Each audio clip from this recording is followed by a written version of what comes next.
So now the next part of this homework is a using the NRTL activity coefficient model code. Then part A1, calculate T, X, Y, and XY diagrams for the isopropanol water system at a pressure of 101,325 pascals. Compare the location of the azeotrope in your plots to that you find online. Location of the azeotrope in your plots. Okay. So we'll look up the plots here in a second. I have added the rest of the SciPy and Plotly things that we will need for this section.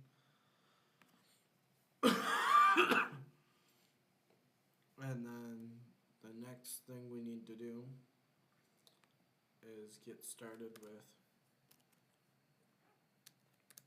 we're going to use temperature 373 and our 101,325 pascals, and then we're going to define a bubble point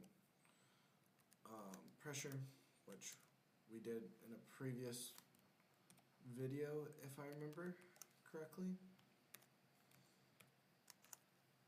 And we will still use the same things, but we know that Raoult's law is that Xi times gamma, or the mole fraction of the liquid phase, times gamma times the pressure, the saturated vapor pressure of that component, equals the gas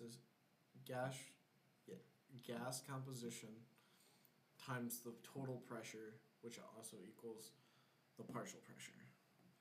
So with knowing that, we can get the partial pressure from our liquid compositions times gamma, which we found up here.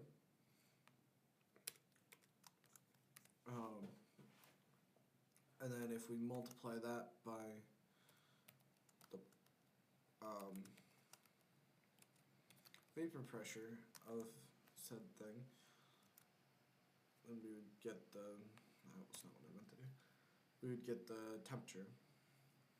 And then we can get the full pressure by summing up all of our partial pressures.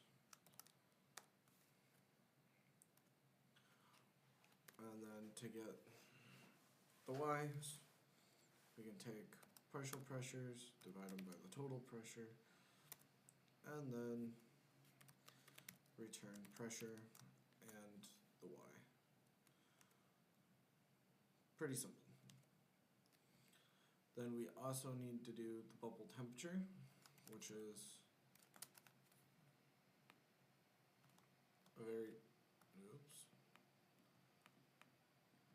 a very similar process. So bubble temperature and RTL, X and pressure will go in. Then we get the partial. Oh wait, this one's slightly different, isn't it? We still need all of this, but we want to define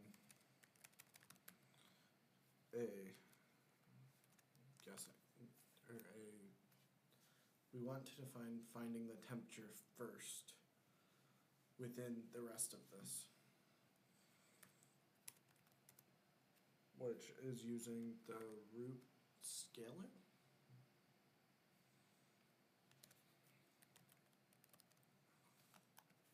It's dot, isn't it?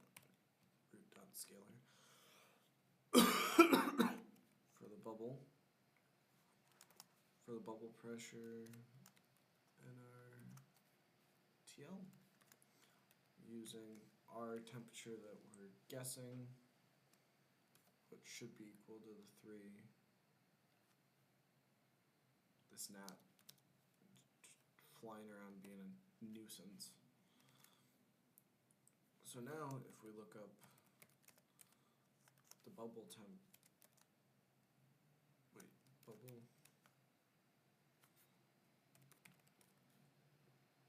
bubble temperature of nRTL. We put in X and P.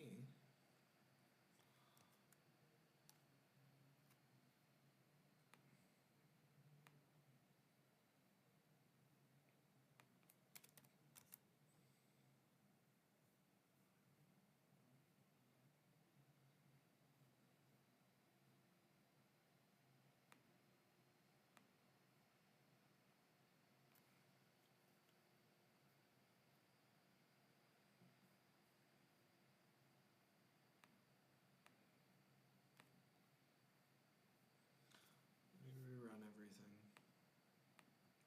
We're just gonna hit run all, and I'll be right back. Okay, I got quite a bit ahead of myself here. I thought I was Mr. Know-It-All and don't know it all. So temperature's going in. We need to define this, which is just returning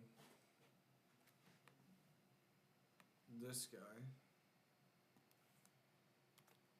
That was my initial fault. But we only want it to return the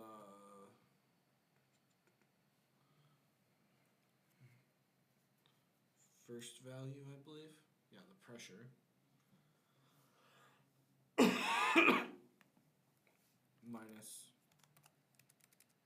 our pressure.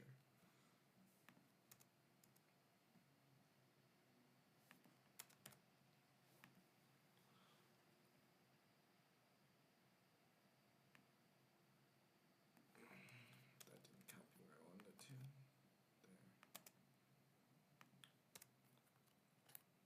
There. This goes inside of the next one.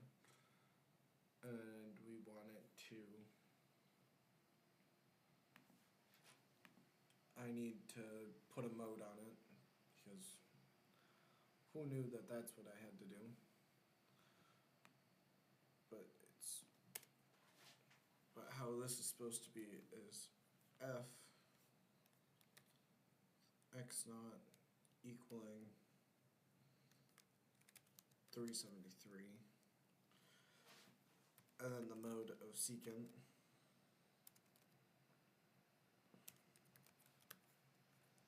and then dot root. And then this should return a temperature.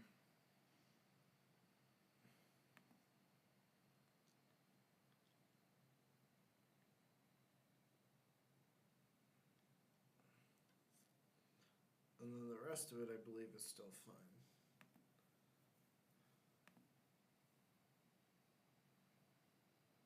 But my bubble temperature should come out to be roughly 373. And that's taking a minute, so we're gonna go check everything in my work. Okay, so I found this is not necessary. This is supposed to be underscore scalar PR. This is method and not mode. Now we should be fixed. You're still mad. Why? Why is it every time?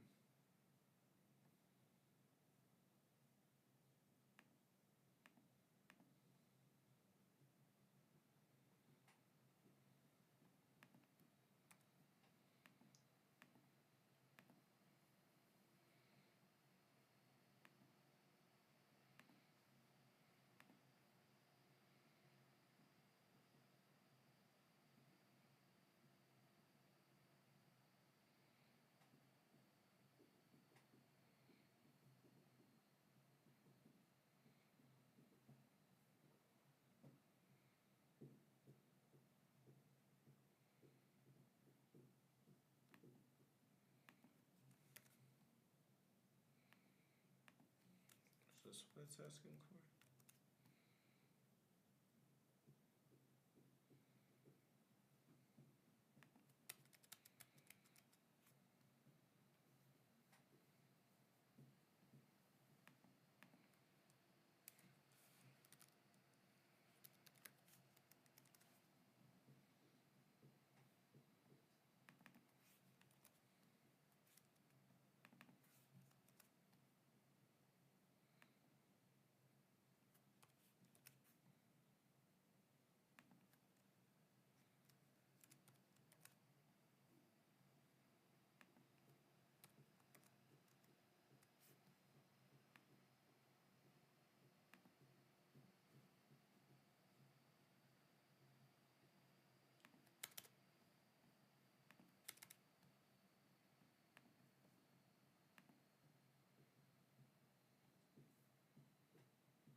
says it's missing an argument, but it's not.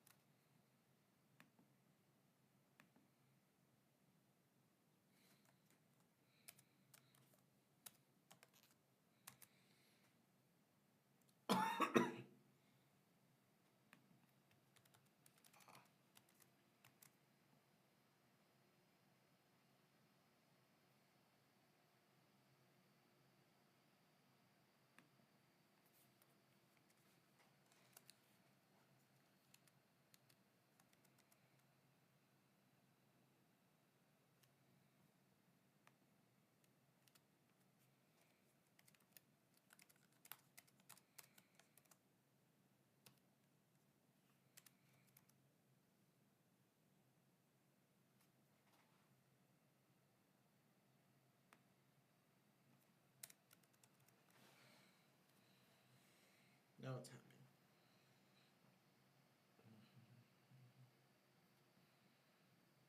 Okay. The next part then would be to graph. So to make these plots, we've got to open a figure.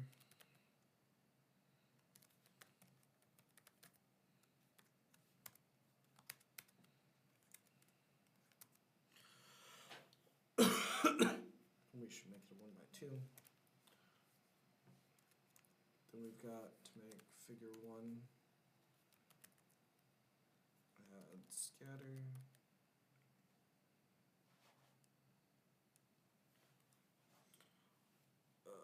I'm getting ahead of myself, aren't I? I don't have the points to put in here. So give me 1 second to do that. We're going to need x1s, x2s, and t's, or y1s, and t's,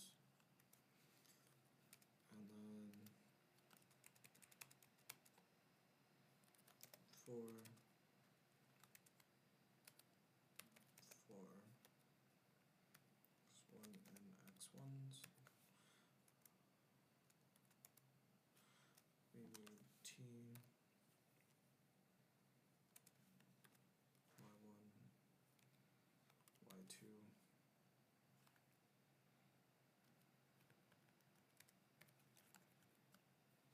equal our bubble temperatures.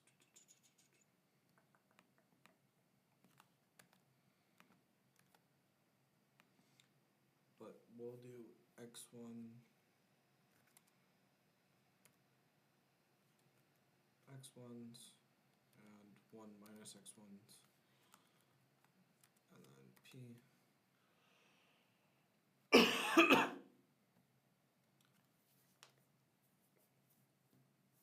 Error. That's the wrong one, isn't it?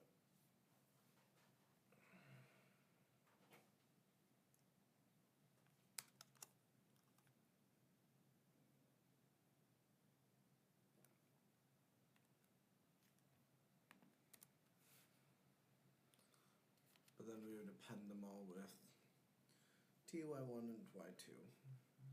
Or no. T, and then y1s. But I'm missing a step. I completely forgot. Here we go. Now len space, np len space. You just need 0 to 1, 100, and 1 to 1.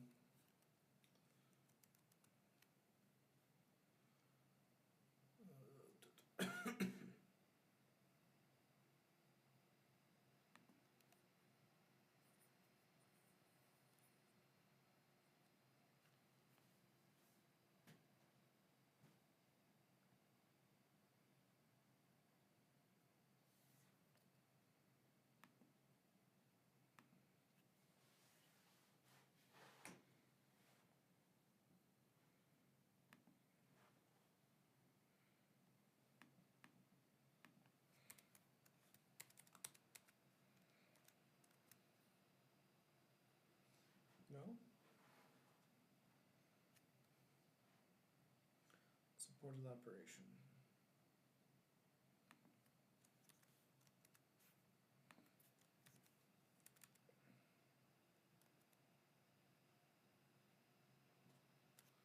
No, P should be part of this argument.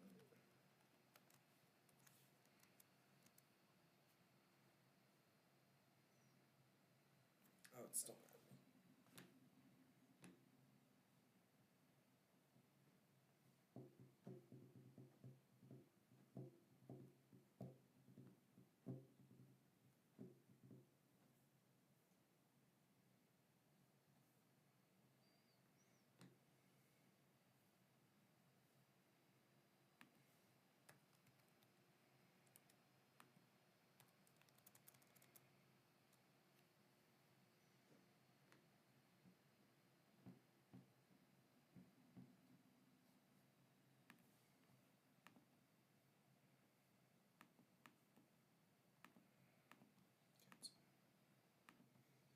I found my mistake. I didn't make this an array. Array.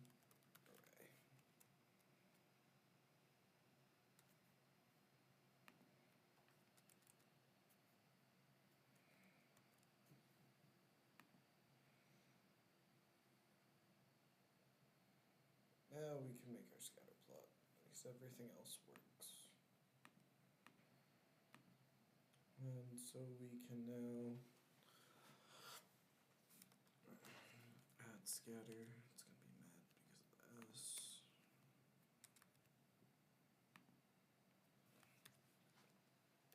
And then X can equal S1s,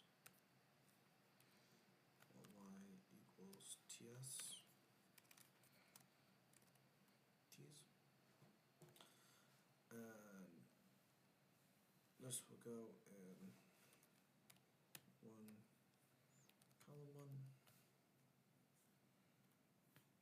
equals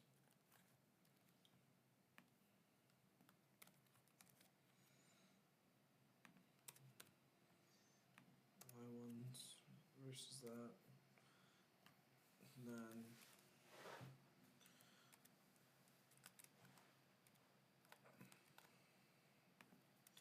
these will go in column 2. This will be our X1s versus our Y1s. And then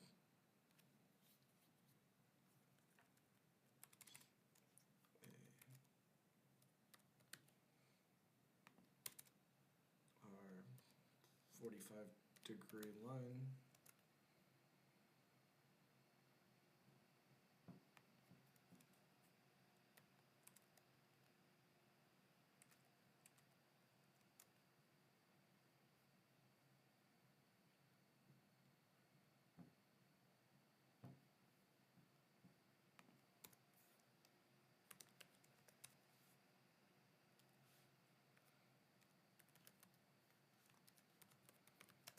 Layout height equals 600. Width equals 800.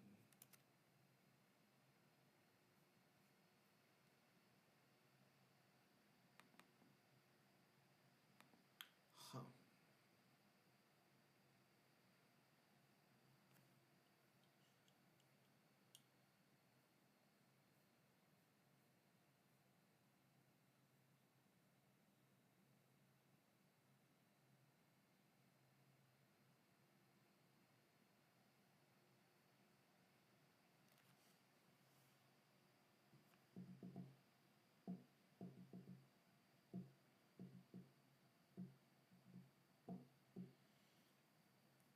That's an issue.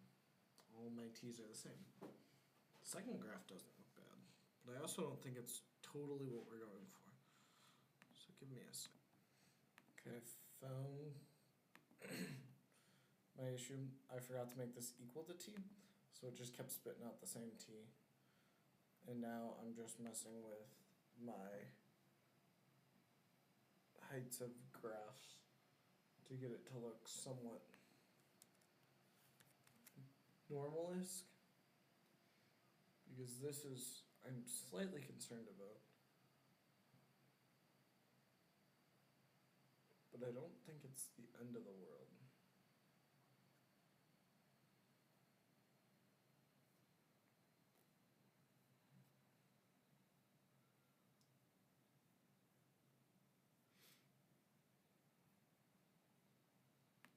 But the next part was compare it to graphs I find online.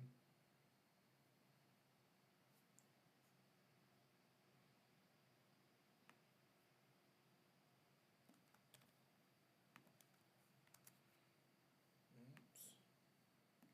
So let me pull it out.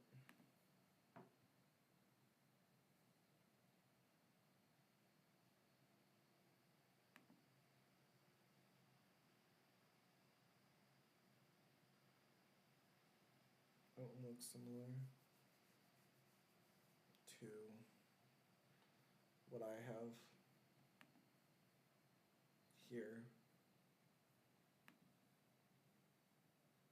What about the TXY?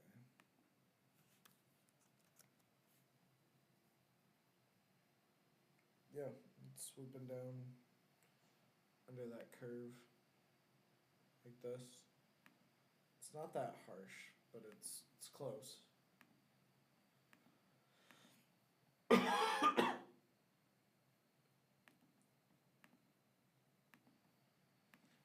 The last thing we need to do is find the y-intercept, which is equal to the Kimma 1D interpolator, and then we're going to be looking at x1,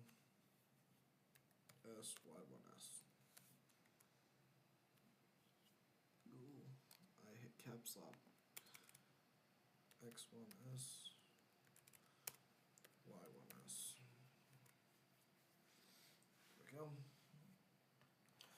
Then root scalar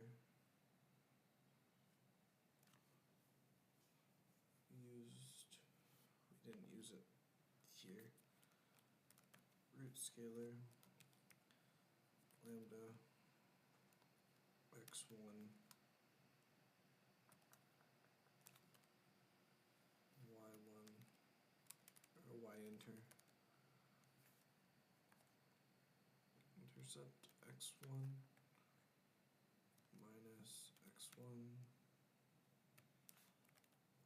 bracket, and then we're looking from everywhere. Well, let me rephrase that. Everywhere positive.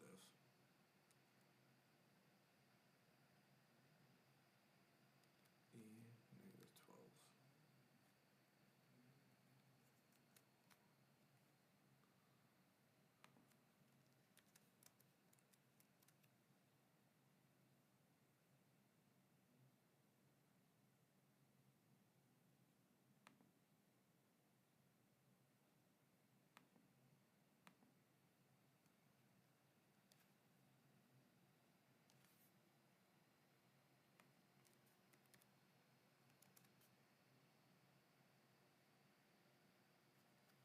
True converged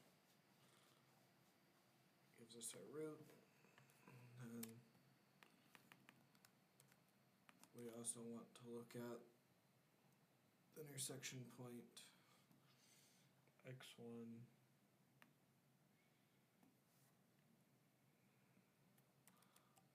bubble t array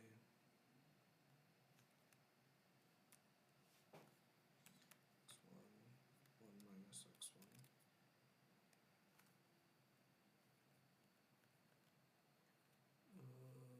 comma p. We only want to look at 1 0 minus x1. The bracket the same. Good.